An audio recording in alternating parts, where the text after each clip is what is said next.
एक साहब ने सवाल पूछा, कहने लगे मिलाद किसको मनाना चाहिए? मैंने कहा उस बेटी को मनाना चाहिए मिलाद जो जिंदा होती थी तो दफन कर दिया जाता था, पर मेरे रसूल ने फरमाया अब जो बेटी पालेगा ना मैं उसका बाजू पकड़ के जन्नत में साथ लेके जाऊंगा। मैंने कहा मिलाद उस माँ को मनाना चाहिए जिसका बेटा गले में रस्सी डाल के माँ को मंडी में बेच आता था।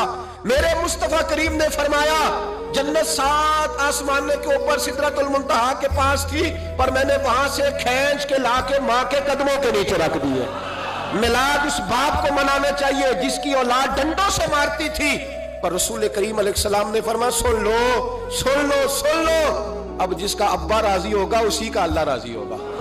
मैंने कहा मिलाद उस गरीब को मनाना चाहिए जो भैंस की तरह बकरी की तरह मंडी में बिकता था, पर मुस्तफा ने काले रंग वाले हबशी गुलाम को सीने से लगा के कहा गरीबों को छोटा ना समझना, मैं अल्लाह का रसूल जब जन्नत में जाऊंगा तो आगे भी गरीब होंगे पीछे भी गरीब होंगे।